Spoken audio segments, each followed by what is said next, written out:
Sekarang kita lanjutkan tentang korelasi parsial. Parsial itu artinya terpisah. Jadi dikatakan terpisah mungkin karena meskipun ada dua variabel independen yang bisa mempengaruhi secara bersama-sama terhadap nilai I, tapi ini satunya dikendalikan. Dikendalikan artinya tidak diberikan ruang bebas untuk mempengaruhi gitu loh. Ya, baik, kita coba. Korelasi parsial ini digunakan untuk menganalisis dua variabel atau lebih, di mana salah satu variabel independennya dibuat tetap atau dikendalikan. Ini contoh yang ada di buku Pak Sugiono, pengaruh IQ terhadap nilai kuliah itu ketemu 0,58. Kemudian pengaruh waktu belajar terhadap nilai kuliah ketemu 0,40. Ini bisa dianalogikan seperti ini. Kalau misalkan kita meneliti 30 mahasiswa, meneliti IQ-nya terhadap 30 mahasiswa, itu hasilnya ini ketemu 0,58. Jadi hubungan antara IQ dengan nilai kuliah mahasiswa itu ketemu 0,58.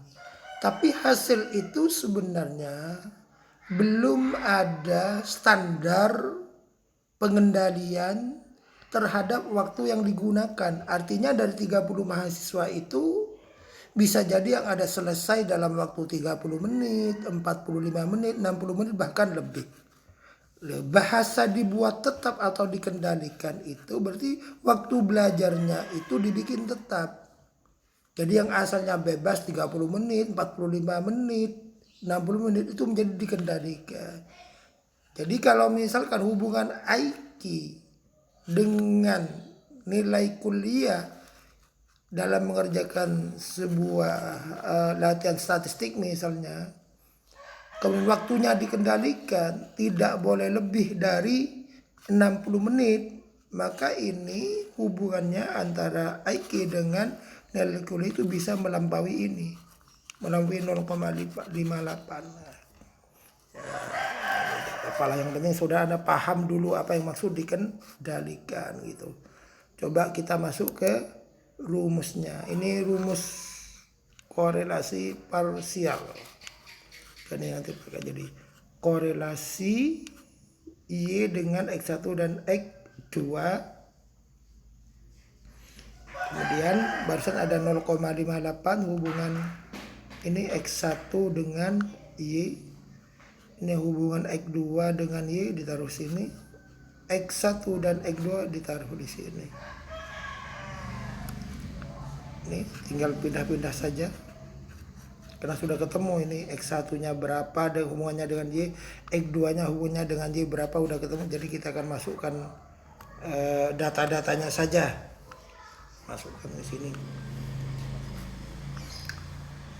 Nah, baru ini dikalikan dulu ini. 0,40 kali 0,10 ketemu 0,04. Jadi 0,58 dipindah aja ke sini. Kemudian kita cari ini 1 kurangi 0,40 kodrat. Jadi 1 kurangi 0,16 dipindah ini. Jadi ini 1 kurangi, ini dipindah ke sini aja. Akhirnya ketemu 0,54 ini. Jadi hal-hal yang semacam ini Anda bisa cek melalui kalkulator Anda, dan Anda bisa cek juga di halaman 2, 3, 8 ini udah biasa bagi Anda, jadi saya percepat aja. Jadi barusan itu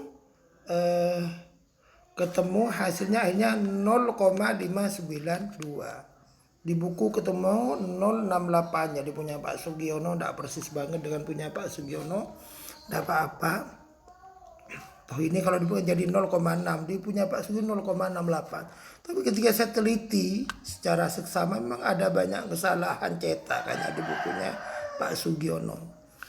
Jadi ini akhirnya ketemu 0,592. Jadi hubungan antara IQ dan nilai kuliah di mana waktu belajarnya dikendalikan, dibikin tetap, maka hasilnya justru 0,592. Kalau tanpa dikendalikan hasilnya tadi hanya ketemu 0,58.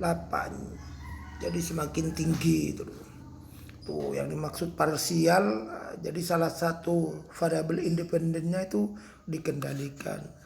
Kemudian 0,592 ini apakah signifikan atau tidak? Baru kita masuk ke rumus selanjutnya, rumus T ini. Jadi R parsial T sama dengan R parsial. Jadi ketemu, kenapa tulis 068 biar sama dengan buku?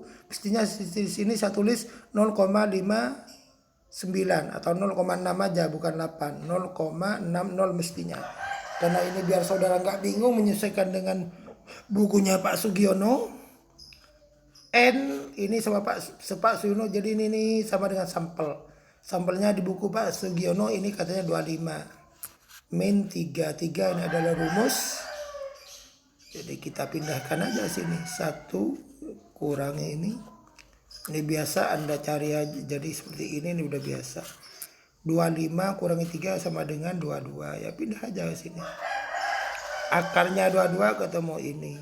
Baru dikalikan ketemu di sini. Ya, akhirnya ketemu T sama dengan 4,35.